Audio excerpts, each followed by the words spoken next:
Night bulletin. ఇక వార్త వివరాల్లోకి వెళ్తే కూటమి ప్రభుత్వం సోషల్ మీడియా కార్యకర్తలపై విరుచుకుపడుతోందని విమర్శలు వెల్లువెత్తుతున్నాయి. సూపర్ 6 అమలు కాకపోవడంపై ప్రజలు ప్రశ్నిస్తే వాటిని తట్టుకోలేక కేసులు పెట్టి జైల్లో వేస్తున్నారని ఆరోపణలు ఉన్నాయి. ఒక్కో యాక్టివిస్టుపై 20 నుంచి 30 కేసులు నమోదు చేసి చట్టాలను, కోర్టు తీర్పులను లెక్క చేయకుండానే వేధింపులకు గురి చేస్తున్నట్లు తెలుస్తోంది. ప్రభుత్వ వైఫల్యాలను ఎత్తి చూపుతున్నందుకు సోషల్ మీడియాపై కఠిన చట్టాలను తీసుకురావడానికి ప్రయత్నాలు జరుగుతున్నాయి. ప్రజాస్వామ్యంలో విమర్శలకు చోటు ఉండాలి, కానీ కూటమి ప్రభుత్వం నియంతృత్వ ధోరణి అవలంబిస్తోందని ప్రతిపక్షాలు మండిపడుతున్నాయి. అసలు ఈ కూటమి ప్రభుత్వం అధికారంలోకి వచ్చినప్పుడే ప్రజా వ్యతిరేకతను, అదేవిధంగా వాళ్ళు రాష్ట్ర వ్యాప్తంగా వైఎస్ఆర్సీపీ శ్రేణులపై దాడులు జరిపిన నేపథ్యంలో సోషల్ మీడియా ప్రశ్నించినందుకు రాష్ట్ర వ్యాప్తంగా అరెస్టులు చేసి ఒక్కొక్కరిపైన 20 కేసులు 30 కేసులు పెట్టి ఈ రాష్ట్రమంతా తిప్పిన పరిస్థితి. ఈ ప్రభుత్వమే చట్టాలను అమలు పరచాల్సిన ప్రభుత్వం ఇవాళ చట్టాలను ఉల్లంఘించి హైకోర్టు తీర్పులను, సుప్రీంకోర్టు తీర్పులను సైతం లెక్క చేయకుండా ఇవాళ సోషల్ మీడియా కార్యకర్తలను వేధిస్తా ఉంది. రెండో విడత ఇప్పుడు. అంతకుముందు 7 సంవత్సరాల లోపు శిక్ష పడే కేసుల్లో అరెస్టు చేయకూడదనే నిబంధన ఉందని చెప్పి అర్నేష్ కుమార్ జడ్జిమెంట్ ను ఉదాహరిస్తూ హైకోర్టు మరో సర్క్యులర్ కూడా ఇష్యూ చేసిన తర్వాత ఇవాళ ఈ ప్రభుత్వము, పోలీస్ డిపార్ట్మెంటు కొత్త పన్నాగం పన్ని దానిలలో సోషల్ మీడియా కేసులు పెడితే వీళ్ళు వెంటనే బయటకు వచ్చేస్తున్నారు. అసెంబ్లీలో టీడీపీ ఎమ్మెల్యే బాలకృష్ణ ప్రవర్తనపై వైసీపీ నేత మాజీ మంత్రి జోగి రమేష్ ఘాటు వ్యాఖ్యలు చేశారు. అసెంబ్లీని దేవాలయంగా పరిగణించాలనే బదులు దానిని అవమానపరిచే ప్రవర్తన చేస్తున్నారని మండిపడ్డారు. మెన్షన్ హౌస్ లాంటి వ్యవహారాలు సభలో ఎలా అనుమతిస్తారు? శాడిస్టులందరూ కలిసి అసెంబ్లీ గౌరవాన్ని దెబ్బతీస్తున్నారంటూ విమర్శించారు. బాలకృష్ణను ఉద్దేశించి నువ్వు నందమూరి వారసుడువా లేక నారా వారసుడువా అని ప్రశ్నించారు. ఈ వ్యాఖ్యలతో సభలో ఉద్రిక్తత నెలకొంది. శాడిస్టులందరూ కూడా ఒక్కచోట చేరి ఆ అసెంబ్లీని, దేవాలయం లాంటి అసెంబ్లీని భ్రష్టు పట్టిస్తున్న పరిస్థితులు. నిజంగా బాలకృష్ణ నందమూరి వారసుడా, నారా వారసుడా? నందమూరి వారసుడైతే నందమూరి తారక రామారావు, ఎన్టీ రామారావు గారు పెట్టిన పార్టీ తెలుగుదేశం పార్టీ. తెలుగుదేశం పార్టీకి అధ్యక్షుడవుతాడు. తెలుగుదేశం పార్టీకి అధ్యక్షుడు ఎవరు? నారా చంద్రబాబు నాయుడు. నారా చంద్రబాబు నాయుడు అధ్యక్షుడైతే నందమూరి బాలకృష్ణ ఎన్టీ రామారావు గారికి వారసుడా? నందమూరి బాలకృష్ణ కాదు, నారా బాలకృష్ణ. నందమూరి బాలకృష్ణ ఎప్పుడూ చంద్రబాబు నాయుడికి సంకనాకాడు, తొత్తుగా మారిపోయాడు, చేరిపోయాడు. కాబట్టి నందమూరి బాలకృష్ణ కాదు, నారా బాలకృష్ణ అని చెప్పేసి ఇక్కడి నుంచి చెప్పాను. బ్రీత్ ఎనాలజీలు పెట్టించు బాసు, బ్రీత్ ఎనాలజీలు పెట్టించాలిగా. అసెంబ్లీలు పెట్ట తప్పదు కదా. ఇప్పుడు దాకా ఆ పరిస్థితి లేదు, ఇప్పుడు తప్పదు, పెట్టాల్సిందే. ఏం చేస్తాం మరి, మన కర్మ. ఫస్ట్ టైం ఇది, ఇటువంటి వాళ్ళు రావటం, ఇట్లా చాలా. దీని గురించి విపులంగా చెప్తాలే. మరి కిక్క అడగాలి బస్సులు పోయినా. టీపీసీసీ అధ్యక్షుడు మహేష్ కుమార్ గౌడ్ మాట్లాడుతూ కేంద్ర ప్రభుత్వం తెలంగాణ అభివృద్ధిని అడ్డుకుంటోందని తీవ్ర విమర్శలు చేశారు. బీసీలకు 42% రిజర్వేషన్లు ఇస్తామని చెబితే బీజేపీ ఎమ్మెల్యేలు మద్దతు ఇస్తున్నారని, కానీ కేంద్ర మంత్రులు ఆటంకం కలిగిస్తున్నారని ఆరోపించారు. కేంద్ర మంత్రి కిషన్ రెడ్డి తెలంగాణకు తెచ్చిన ప్రాజెక్టులు ఏవో చెప్పాలని ప్రశ్నించారు. రాజకీయాలకు అతీతంగా రాష్ట్ర అభివృద్ధి కోసం కృషి చేయాలని ఆయన పిలుపునిచ్చారు. అభివృద్ధి సంక్షేమ ఫలాలు ఇవ్వడంలో భాగం కావాల్సినటువంటి కేంద్ర మంత్రులు, కేంద్ర ప్రభుత్వం ఆటంకాలు సృష్టిస్తూ అభివృద్ధిని అడ్డుకుంటా ఉన్నాయి. కిషన్ రెడ్డి గారు గుజరాత్లో సాబర్మతి రివర్ని సుందరీకరణ చేస్తే అభ్యంతరం లేదు, కానీ మన మూసీ రివర్ని సుందరీకరణ చేస్తే అడ్డుకున్నారు. అది అందరికీ తెలిసిన విషయం. ఇలా 42% రిజర్వేషన్ ఇస్తే కూడా రాష్ట్రంలో ఓటేసినటువంటి బీజేపీ శాసనసభ్యులు అక్కడ ఓటేస్తారు. కేంద్రానికి వచ్చేసరికి కిషన్ రెడ్డి గారు, బండి సంజయ్ గారు దాన్ని అడ్డుకుంటారు. నేను కిషన్ రెడ్డి గారికి మనవి చేస్తా ఉన్నాను, అభివృద్ధి విషయంలో పార్టీలకు అతీతంగా ఉండాలి. మీరు బీజేపీ అయినా మేము కాంగ్రెస్ అయినా రాష్ట్ర అభివృద్ధి విషయంలో మీరు భాగం పంచుకోవట్లేదు. అంతకుముందు కూడా మంత్రిగా ఉన్నారు కిషన్ రెడ్డి గారు, నాకు మంచి మిత్రుడు, నాకు సీనియరు. వారి 2 సంవత్సరాలుగా రాష్ట్రానికి తీసుకొచ్చినటువంటి ప్రాజెక్టులు ఏమిటి, అభివృద్ధి కార్యక్రమాలు ఏంటి, మేము 2 సంవత్సరాలుగా కేంద్ర సహాయం సంపూర్ణంగా దొరక్కపోయినా రాష్ట్రానికి ఇచ్చిన అభివృద్ధి ఏంటి, సంక్షేమం ఏంటి చర్చ పెట్టుకుందాం, సిద్ధంగా ఉన్నాం, సమస్య లేదు. మేము ముఖ్యమంత్రి గారు కూడా చెప్పారు, మీరు పిలవండి కేంద్రానికి, మేము వస్తాం, ప్రధానమంత్రిని కలుస్తాం, రావాల్సిన అభివృద్ధి విషయంలో అడుగుదామని. ఇంతవరకు పిలిచిన పాపాన పోలే. డెఫినెట్గా ఫార్ములా ఈ కార్ రేసులో కేటీఆర్ గారు తప్పు చేస్తున్నారు. కోర్టుల ద్వారానో లేక గవర్నర్ పర్మిషన్ ఇవ్వక టెంపరీ వెసులుబాటు ఉంటే ఉండొచ్చు. ఆయన ముద్దాయిగా ఎస్టాబ్లిష్ అయింది. డెఫినెట్గా వైసీపీ నేత దేవినేని అవినాష్ మాట్లాడుతూ మా నాయకుడు జగన్ అభివృద్ధి సంక్షేమంలో కొత్త చరిత్ర సృష్టించారని తెలిపారు. అలాంటి నేతపై బాలకృష్ణ వ్యాఖ్యలు సిగ్గుచేటన్నారు. ఎన్టీఆర్ వైఎస్ఆర్ మాకు దేవులతో సమానమని పేర్కొన్నారు. విజయవాడకు ఎన్టీఆర్ జిల్లా పేరు పెట్టిన జగన్ గొప్పదనాన్ని గుర్తు చేశారు. బాలకృష్ణ మాట్లాడుతూ ఈ రాష్ట్రానికి ముఖ్యమంత్రిగా పనిచేసిన వ్యక్తి, కోట్లాది మంది పేద ప్రజల జీవితాల్లో వెలుగులు నింపి అనేక సంక్షేమ కార్యక్రమాలతో, అభివృద్ధి కార్యక్రమాలతో గతంలో ఏ ముఖ్యమంత్రి చేయలేని సంక్షేమ కార్యక్రమాలు, అభివృద్ధి కార్యక్రమాలు చేసిన మా నాయకుడు, మా ప్రాణమైన జగన్మోహన్ రెడ్డి గారి మీద ఈరోజు ప్రజానికం, ఆయనకు ఓటేసిన ప్రజానికం, ఎవరైతే బాలకృష్ణ గారికి ఓటేసిన ప్రజానికం కానివ్వండి, కూటమి ప్రభుత్వానికి ఓటేసిన ప్రజానికం కానివ్వండి, తల దించుకునేలాగా ఈరోజు నిన్న అసెంబ్లీలో మాట్లాడిన మాటలు నిజంగా ఎంతో సిగ్గుచేటి విషయం. ఈరోజు మాకు స్వర్గీయ నందమూరి తారక రామారావు గారైనా, స్వర్గీయ వైఎస్ రాజశేఖర రెడ్డి గారైనా మాకు దైవంతో సమానం. మేము ప్రేమిస్తాం, గౌరవిస్తాం, అభిమానిస్తాం. ఈ రోజుకి గారు రామారావు గారు కుటుంబ సభ్యులుగా మీకు గారు ఆ గౌరవం ఉండేది. కానీ నిన్న మీరు మా నాయకుడు జగన్మోహన్ రెడ్డి గారి మీద చేసిన వ్యాఖ్యలు ఎంత సిగ్గుచేతనంగా, ఎంత దిగజారిపోయిందో ఒక్కసారి మీరు గమనించారా అని చెప్పి ఈరోజు బాలకృష్ణ గారిని మేము అందరం సూటిగా ప్రశ్నిస్తున్నాం. ఈరోజు మీరు తెలుసుకోవాల్సిన విషయం, మీరు గుర్తు చేసుకోవాల్సిన విషయం, మా నాయకుడు జగన్మోహన్ రెడ్డి గారు ఈ జిల్లాకి ఎన్టీఆర్ జిల్లాగా పేరు పెట్టిన నాయకుడు ఎవరు ఉందంటే అది మా నాయకుడు జగన్మోహన్ రెడ్డి గారే.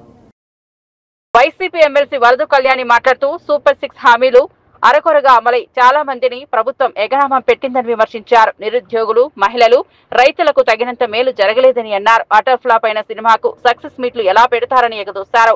ప్రజలు ప్రభుత్వ వైఫల్యాలపై నవ్వుకుంటున్నారని వ్యాఖ్యానించారు. టీడీపీ జనసేన మేనిఫెస్టో అధ్యక్ష, ఇందులో మొదటి 6 హామీలు ఈ సూపర్ 6 హామీలు అధ్యక్ష. అలాగే తీసుకుంటే ఇది వీళ్ళు ఎన్నికల సమయంలో ఇచ్చిన యాడ్ అధ్యక్ష. ఇందులో సూపర్ 6ల గురించి స్పష్టంగా ఇచ్చారు అధ్యక్ష.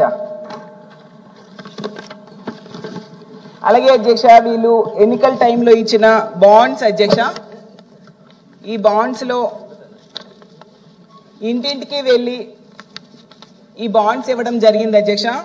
ఇందులో ఇచ్చిన హామీలు కూటమి ప్రభుత్వం కనుక అధికారంలోకి వస్తే జూన్ 24 నుంచి ఇవన్నీ కూడా అమలులోకి వస్తాయని స్పష్టంగా రాశారు అధ్యక్ష. ఒక్కొక్క ఇంటికి ఎంత వస్తుంది, ఏడాదికి ఎంత వస్తుంది, అలాగే 5 ఏళ్ళకి ఎంత వస్తుంది కూడా స్పష్టంగా ఈ బాండ్స్లో రాయడం జరిగింది అధ్యక్ష.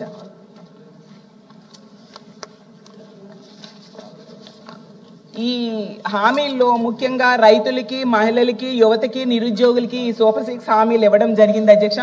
వీళ్ళందరూ కూడా నమ్మి ఓట్లు వేయడం వల్ల 164 సీట్లు వచ్చాయి అధ్యక్ష. ఇది ఎన్నికలకు ముందు జరిగింది అధ్యక్ష. ఇప్పుడు ఎన్నికలు అయిపోయాక 15 నెలల తర్వాత అనంతపురంలో ఒక పెద్ద సభ పెట్టి పెద్ద ఎత్తున సంబరాలు చేశారు అధ్యక్ష. దానికి సూపర్ 6 సూపర్ హిట్ అని పేరు పెట్టడం జరిగింది అధ్యక్ష. దాన్ని చూసి రాష్ట్ర ప్రజలు ఎవరికీ అర్థం కాలేదు అధ్యక్ష. అసలు సూపర్ 6 సూపర్ హిటా, సూపర్ ఫ్లాపా అర్థం కాని పరిస్థితుల్లో అందరూ ఆశ్చర్యపోయారు అధ్యక్ష. ఎందుకంటే ప్రతి నిరుద్యోగికి 3,000 చొప్పున 45,000 నిరుద్యోగ భృతి ఎగనామా పెట్టడం సూపర్ హిట్టా, సూపర్ ఫ్లాపా అధ్యక్ష. అలాగే 2 కోట్ల మంది మహిళలకు 22,500 ఎగనామం పెట్టడం హిట్టా, ఫ్లాపా అధ్యక్ష.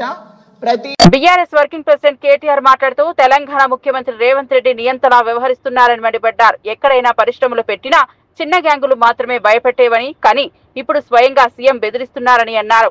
ఎల్ఎన్టీ సిఎఫ్ఓ ఫ్రీ బస్ కారణంగా మెట్రో నష్టపోతోందని చెప్పగానే జైల్లో వేయమని ఆదేశించడం ప్రజాస్వామ్యానికి విరుద్ధమని విమర్శించారు. ఉత్తర కొరియా లాంటి పాలన జరుగుతుందని ఎద్దేవా చేశారు. ఆకురౌడీలు వాళ్ళు బెదిరిస్తుంటారు, మా దగ్గర పెడతావా అట్లా ఇట్లా అని. తెలంగాణలో ఇప్పుడు ఎట్లయిపోయిందంటే స్వయంగా ముఖ్యమంత్రి బెదిరించే కాడికి వచ్చింది. గలీజ్ అంటే పరిస్థితి. డైరెక్ట్గా నిస్సిగ్గుగా, మళ్ళీ భయం కూడా లేదు, సిగ్గుపడు కూడా లేదు, నిస్సిగ్గుగా ఎల్ఎన్టీ సిఎఫ్ఓని తీసుకుపోయి జైలు వేయమని చెప్పిన నేను. శంకర్ రామన్ అనే ఒక సిఎఫ్ఓ గారు ఎల్ఎన్టీ ఏమన్నాడు ఆయన? పాపం ఫ్రీ బస్సు పెట్టినరు, కానీ మాకొచ్చే నష్టాల గురించి ఆలోచన చేయలేదు. మాది పీపీపీలో ఉన్నది. పీపీపీ అంటే పబ్లిక్ ప్రైవేట్ పార్ట్నర్షిప్. మేము పెట్టుబడి పెట్టినాం ఇలా, మరి హైదరాబాద్లో ఫ్రీ బస్ పెడితే మాకు కొంత నష్టం వస్తుంది కదా, మరి మమ్మల్ని కూడా చూసుకోవాలి కదా అన్నట్టు ఏదో అన్నాడు ఆయన. ఏమైనా జైలు వేయండి, వాడిని జైలు వేయండి అంటే ఏది నువ్వేమైనా నియంతవా, నువ్వు ఇడీ అమీన్వా, లేకపోతే నువ్వేమైనా ఆయన నార్త్ కొరియాలో ఉంటాడు ఒక ఆయన పొట్టి ఆయన పేరుందా కిమ్ గాయనవా, ఎవరు బై నువ్వు అసలు? ఎవరు పడితే వాళ్ళని జైలు వేస్తావా నువ్వు? ఇంత అన్యాయం, ఇంత అరాచకం ఎట్లా కనబడుతుంది నీకు అర్థం కాదు. అంతంత పెద్ద పెద్ద సంస్థలు ఊకుంటాయి అనుకుంటున్నావా? వాళ్ళకేం వేరే మార్గాలు లేవా? అంటే నీ ఇష్టం ఉన్నట్టు మాట్లాడతా, నీ అహంకారపూరితంగా ఎవరిని పడితే వాళ్ళని జైలు వేస్తా, ఇంత అన్యాయమా? ఇంకొక దారుణమైన మాట ఏంటంటే, నేను చేసిన పథకాన్ని తప్పు పడతావా గంతోళ్ళ మీరు అన్నట్టు జైలు వేస్తా అంటే మీ తప్పులు ఎత్తి చూపుతూ జైలు వేసేస్తారా మీరు? ఇంత అరాచకమా? సమస్యను సామరస్యంగా ముఖ్యమంత్రి అంటే ఆయన పరిష్కరించాలి. వార్నింగ్లు ఇచ్చుడు, డాగేసుడు, కచ్చా డాగులేసుడు, ఉంటావా పోతావా అని ఇంకా బెదిరించాడు. ఇంకో పేపర్లో చూపెడతానండి మీకు కావాలంటే. ఓ స్పీచ్లో చెప్తున్నాడు ముఖ్యమంత్రి. ఎల్ఎన్టీకి కేసీఆర్ అంటే కేటీఆర్ అంటే ఇష్టం ఉండొచ్చు, కానీ ఇప్పుడు ముఖ్యమంత్రి రేవంత్ రెడ్డి యాద పెట్టుకోండి అంటే ఇక ఓపెన్ దాదాగిరి. వాళ్ళేమైనా మా చుట్టాలా, వాళ్ళకేమైనా మాకు వ్యాపార భాగస్వామ్యం ఉందా? ఎల్ఎన్టీకి నేను కేసీఆర్ గారు ఎందుకు ఇష్టం ఉంటామండి నాకు అర్థం కాదు. ఆయన తిక్కలోడు కానీ వాళ్ళ మీద డాగేసుడు. మాజీ మంత్రి పేర్ని నాని మాట్లాడుతూ అఖండ సినిమా సమయంలో బాలకృష్ణ స్వయంగా తనకు ఫోన్ చేసి జగన్ అపాయింట్మెంట్ కోరానని వెల్లడించారు. నిర్మాత టికెట్ రేట్ల పెంపు విషయంలో సహకరించాలని అడిగారని, జగన్ కూడా వాళ్లకు కావాల్సింది చేయండి అని అనుమతి ఇచ్చారని చెప్పారు. బాలకృష్ణ ఇప్పుడు అసత్యాలు చెబుతున్నారని విమర్శించారు. నన్ను అడిగావు బాలకృష్ణ, నన్ను అడిగావు ఫోన్ చేసి, జగన్మోహన్ రెడ్డి గారితో అపాయింట్మెంట్ ఇచ్చు నేను వచ్చి కలుస్తానని చెప్పాను. అఖండ సినిమా కోసం మిరియాల రవీందర్ రెడ్డి ఆయన ఎవరో ఉన్నాడు, నా దగ్గరికి వచ్చాడు. నన్ను అడిగి 10 మందితో మాట్లాడించి అపాయింట్మెంట్ తీసుకుని నా దగ్గరికి వచ్చాడు. సార్ మా హీరో గారు మాట్లాడుతా అంటున్నారు, కొద్దిగా మాట్లాడండి సార్ అన్నాడు. మీకు అభ్యంతరం అన్నా? నాకే అభ్యంతరం లేదు, మాట్లాడండి, నేను మంత్రిని, మాట్లాడాలి, బాధ్యత, మాట్లాడించండి అని మాట్లాడావు. జగన్మోహన్ రెడ్డి గారు ఎట్టా ప్రవర్తించాడు? నేను వెళ్ళి అడిగితే, సార్ బాలకృష్ణ ఫోన్ చేశాడు సార్, వస్తాడంటే మిమ్మల్ని కలుస్తా అంటే కొద్దిగా అపాయింట్మెంట్ ఇవ్వండి అని అడిగాను. ఏ బాలకృష్ణ? చంద్రబాబు నాయుడు బామ్మర్ది. అవునండి, ఆయన బామ్మర్ది. మన దగ్గరికి ఎందుకు, ఏం పని ఏంటి అంటాను. అఖండ సినిమాకి లీనియంట్గా ఉండాలంట. వాళ్ళు బ్లాక్లో అమ్ముకుంటారు టికెట్లు, ఎక్కువ షోలు వేసుకుంటారు, బాగా సినిమాకి ఎక్కువ ఖర్చు అయిందంట. మామూలుగా బడ్జెట్ 45 కోట్లు ఎంతో అనుకుంటే అది ఆ డైరెక్టర్ వల్ల అంటే ఎక్కువగా అమ్మారని చెప్పని రేట్లు ఎక్కువగా అమ్మారంట. ఎక్కువగా అమ్మటం వల్ల దాన్ని 70 కోట్లు తీశారంట. కాబట్టి అమ్మపోతే సినిమా బాగా తీసాం, బాగా వచ్చింది, మంచి సినిమా తీశాను, కాబట్టి చూడండి పొమ్మని అడుగుతున్నాడండి. సరే ఏదో మాట్లాడే సరే వాళ్ళకి సాయం కావాలంటే చేసి పెట్టని చెప్పి అంత హుందాగా ప్రవర్తించినటువంటి జగన్మోహన్ రెడ్డి గారి గురించి మాట్లాడే భాష. వాళ్ళ తండ్రి గారు ఏం చేశాడు మీకు సాయం తెలీదా? యావజ్జీవ కారాగారం అనుభవించాల్సినోడు కదా, జీవితంలో మర్చిపోతాడు ఎవడన్నా మనిషి జన్మెత్తినోడు. అచ్చెన్నాయుడు చైర్మన్ మోషన్ రాజు మధ్య మాటల యుద్ధం చోటు చేసుకుంది. తిరుపతికి రాను అని చైర్మన్ చెప్పారని అధికారులు తెలియజేశారని అచ్చెన్నాయుడు వ్యాఖ్యానించగా సభను తప్పుదోవ పట్టించొద్దని చైర్మన్ మండిపడ్డారు. దీంతో సభలో ఉద్రిక్తత నెలకొంది. ఇప్పుడు నేను అడిగాను అధ్యక్ష, సెక్రటరీ గారికి అడిగాను, అంటే అది ఎంతవరకు వాస్తవం తెలియదు, ఇక్కడదైతే తెలియదు కానీ తిరుపతి అయితే మాత్రం లాస్ట్ మినిట్ వరకు మీకు అడిగారు, నేను రావటం లేదని చెప్పి. తప్పు అని తప్పండి, ఫస్ట్ తీవ్రంగా ఖండిస్తా ఉన్నాను. అది రైటా రాంగ్ తెలియదు, నేను చెప్పాను కదా రైటా రాంగ్ తెలియదు. ఇదైతే ఇప్పుడు నేను మంత్రి గారు సభను వాయిదా వేసేటప్పుడు ఇక్కడ బాగుండదు, ఛాంబర్లో మాట్లాడదామని వాయిదా వేశాను. ఇప్పుడు అది సభ తప్పుదో పట్టించండి అధ్యక్ష. ఏం జరిగిందని మీ ఎదురుకుండా పెట్టండి, మాట్లాడదాం. అందుకే మాట్లాడదాం అధ్యక్ష. ఇది ప్రివిలేజ్ కమిటీ ఉంది అధ్యక్ష, దానిలో కూర్చొని మాట్లాడదాం. ఎవరు తప్పున్నా ఎందుకు తప్పు జరిగిన తప్పు మళ్ళీ జరగకుండా మనం చూసుకోవాలి. అది దీన్ని దయ ఉంచి మీరు కమ్యూనిటీస్ ని కులాల్ని ఈ రకంగా తెచ్చి ఆ స్థానానికి అగౌరవపరచదు. ఇష్యూ మీద మాట్లాడాలంటే అగౌరవపరచదు. ఇష్యూ మీద మాట్లాడండి. కమ్యూనిటీలో అయ్యొద్దు. ఈ రకంగా మీరు కులాలు కాకపోతే తప్పు అధ్యక్ష, అది మీరు ఖండించాలి తప్పనిసరిగా. ఇప్పుడు దయచేసి దీంట్లో ఇష్యూ మీద మాట్లాడండి, ప్రోటోకాల్ మీద మాట్లాడండి, సభ గౌరవం మీద మాట్లాడండి. దయచేసి దీని మీద వద్దు. దయచేసి బీఆర్ఎస్ అధినేత కేసీఆర్ జూబ్లీహిల్స్ నుంచి మాగంటి సునీతను పార్టీ అభ్యర్థిగా ప్రకటించారు. ప్రజల కోరిక మేరకు మాగంటి కుటుంబానికి అవకాశం ఇవ్వాలని నిర్ణయించామని తెలిపారు. ఈ సందర్భంగా కేటీఆర్, హరీష్ రావు, సబితా ఇందారెడ్డి, మహమూద్ అలీ వంటి సీనియర్ నేతలతో చర్చించారు.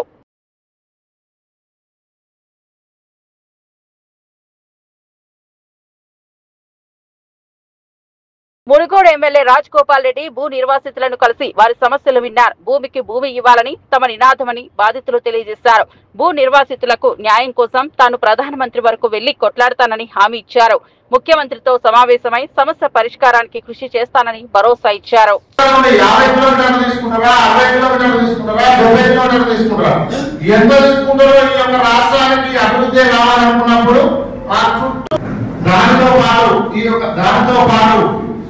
ఇక్కడ ఉన్నటువంటి రైతులు సరే ఈ రోజు అలాంటి మన దానికి వచ్చిన దానికి ఒక దానికి పోవచ్చు, ఒక దానికి పోకపోవచ్చు. కానీ 3 కోట్లు ఉందనుకోవడానికి 2 రెట్లు నుంచి 8. యువత ఏ రాష్ట్ర ప్రభుత్వం కానీ ఏ రాజకీయ నాయకులు కానీ వాళ్ళ ఇళ్లకి ఇచ్చేది కాదు. దయచేసి ఈ యొక్క రాష్ట్ర ప్రభుత్వాన్ని గుర్తించుకొని ఈ చేయాలంగా రాష్ట్ర ముఖ్యమంత్రి కానీ అదేవిధంగా వీళ్ళందరూ కూడా ఈ యొక్క త్రిపుర మీద మాట్లాడడం జరిగింది. ఏయూ విద్యార్థి మరణంపై ఆందోళన వ్యక్తం చేసిన మంత్రి నారా లోకేష్ విద్యార్థుల భద్రతపై ప్రభుత్వం పూర్తి బాధ్యత వహిస్తోందని తెలిపారు. కావాలని కొందరు యూనియన్లు తరగతులు అడ్డుకుంటున్నారని ఆరోపించారు. తప్పులు జరిగితే సరిదిద్దుకోవడానికి సిద్ధమని అంబులెన్స్ హాస్పిటల్ తీసుకెళ్లినా ఆ పిల్లడు మనం కాపాడలేకపోయాం. కానీ దాని వెనకాల ఏదో ఉందని కావాలని కొన్ని స్టూడెంట్ యూనియన్స్ అక్కడ పాఠాలు జరగకుండా ఇబ్బంది పెడతాం. చాలా చాలా బాధాకరం అధ్యక్ష. ప్రభుత్వం వినేదానికి సిద్ధంగా ఉంది. తప్పు జరిగితే సరిదిద్దుకునేదానికి కూడా మేము సిద్ధంగా ఉన్నాం.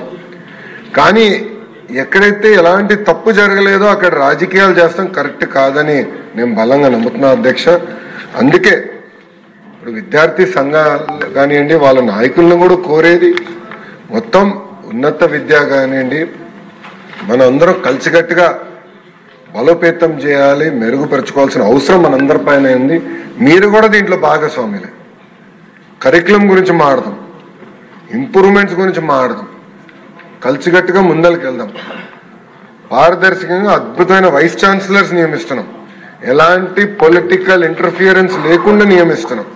ఎందుకు చేస్తున్నాం అంటే Andhra university among the top 100 యూనివర్సిటీగా తీర్చిదిద్దాలనే టార్గెట్ గౌరవ ముఖ్యమంత్రి నారా చంద్రబాబు నాయుడు గారు నాకు ఇచ్చారు అధ్యక్ష.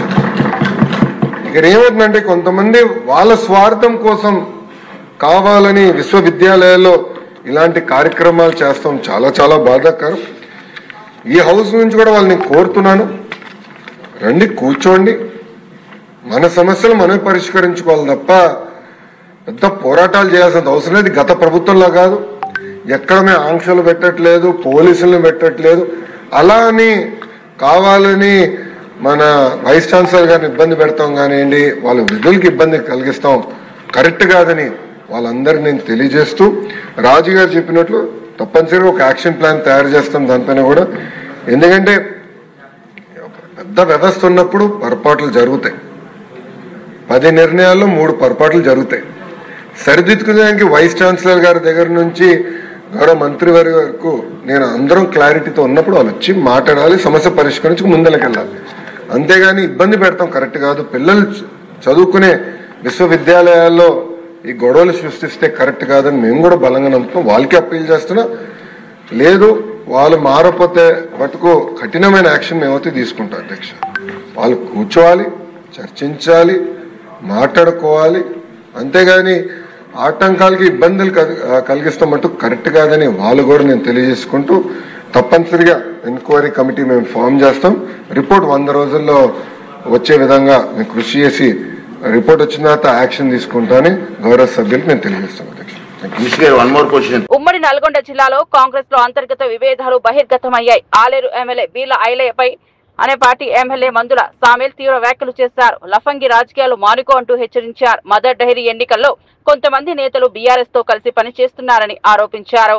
ప్రజల చేత ప్రజల కోసం ఎన్నుకోబడి 9.5 సంవత్సరాల నియంతృత్వ పాలన చేసిన ఆ పార్టీని చీల్చి చెండాడి రాజ్యాధికారానికి వచ్చిన పార్టీని, పేదల పక్షాన నిలబడ్డ పార్టీ, సంస్థలను కాపాడిన పార్టీ, సంస్థలను నిలబెట్టిన పార్టీ. అటువంటి సంస్థను మీరు ఇలా దానదత్తం ఎవడో ప్రతిపక్ష పార్టీకి దానదత్తం చేసే క్రమంలో మీరు చేస్తున్న లాలుస్తనం బంద్ కావాలని హెచ్చరిస్తా ఉన్నాను నేను. అదేవిధంగా చైర్మన్లకు మళ్ళీ ఒకసారి విజ్ఞప్తి చేస్తా ఉన్నాను. మీరు కాంగ్రెస్ పార్టీ అభ్యర్థులు ఎవరైతే ఉన్నారో మీకు తెలుసు, వరుస సంఖ్య కూడా తెలుసు. దాని ప్రకారం కాంగ్రెస్ పార్టీ అభ్యర్థులకు ఓటేసి నిండా గెలిపిస్తే తప్పకుండా మీ అందరూ నేను ముఖ్యమంత్రి దగ్గర తీసుకుపోయి మీకు సన్మానం చేపించే బాధ్యత కూడా నేను చెప్తున్నాను. ఎట్టి పరిస్థితుల్లో కూడా డిసిసి అధ్యక్షుడు, చైర్మన్ వీరు చేస్తున్న లపక పనులకు మీరు తావు ఇవ్వద్దని నేను మనవి చేస్తున్నాను. కాంగ్రెస్ పార్టీ అనేది ఒక పవిత్రమైన పార్టీ, 140 సంవత్సరాల చరిత్ర కలిగిన పార్టీ. ఈ పార్టీని ఇవాళ మీరు ఈయన్నే బొందపెడదానికి ప్రయత్నం చేస్తున్నారా? నా నియోజకవర్గానికి పొత్తు పెట్టుకునే దమ్మడిచ్చి అవకాశం వచ్చింది నీకు. ఇది రేపు ఇంకోటి పరిణామాలు ఏమైనా జరిగితే అడుగుపెట్టి నేను కూడా హెచ్చరిస్తా ఉన్నా. ఇక్కడే కాదు, కాంగ్రెస్ పార్టీ కార్యకర్తలు మీకు బుద్ధి చెప్పే సమయం కూడా వస్తుంది. కాంగ్రెస్ పార్టీలో ఉండి, కాంగ్రెస్ డిసిసి అధ్యక్షులు ఉండి, కాంగ్రెస్ తరఫున చైర్మన్ అయి, కాంగ్రెస్ తరఫున విప్పోయి మీరొక్క నియోజకవర్గానికి మొత్తం 3 పదవులు మీకున్నాయి. దాన్ని కాంగ్రెస్ పార్టీ నిలబెట్టాలి తప్ప కూలగొట్టే ప్రయత్నం చేయొద్దని కూడా నేను విజ్ఞప్తి చేస్తా ఉన్నాను. ఎందుకంటే ఈ విషయం నేను ఈరోజే గౌరవ ముఖ్యమంత్రి గారికి, పిసిసి అధ్యక్షులకు అందరు కూడా నేను విన్నవిస్తాను. ఎందుకంటే ఇది ఏ సమాజం కూడా క్షమించరానిది. నీకు ఏం తక్కువైందని ఇలా బీఆర్ఎస్తో మీరు పొత్తు పెట్టుకో. ఏ లూటిబాబు లెక్కల కోసం బీఆర్ఎస్తో పొత్తు పెట్టుకున్నారు మీరు. అందుకోసమనే రాష్ట్ర కాంగ్రెస్ పార్టీకి విజ్ఞప్తి చేస్తా ఉన్నా. కొల్లాపూర్ నియోజకవర్గంలోని చిన్నంబావి మండలంలో అధికారులు రోడ్డు పక్కల దుకాణాలను కూల్చివేశారు. వ్యాపారులు ఎలాంటి నోటీసులు ఇవ్వకుండానే ఇళ్లను కూల్చారని ఆవేదన వ్యక్తం చేశారు. పలువురి కుటుంబాలు ఉపాధి కోల్పోయినట్లు తెలిపారు.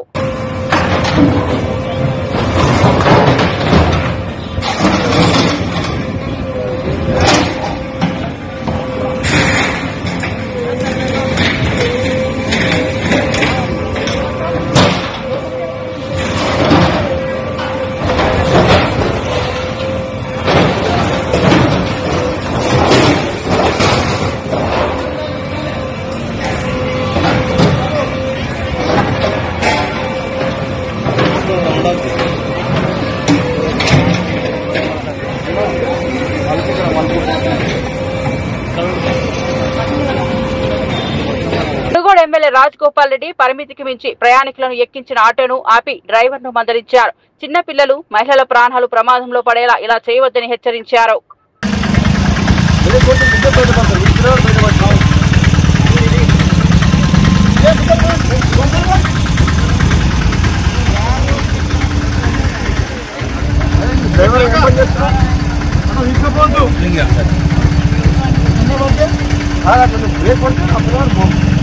పడతాడు ఎదుగుండాలి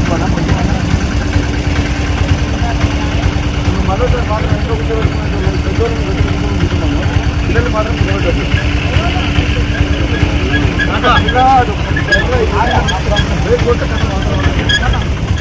అర్థమే కదా పోవడం కాదు. ఇవి బులెటిన్ అప్డేట్స్. మరో బులెటిన్ లో మళ్ళీ కలుద్దాం.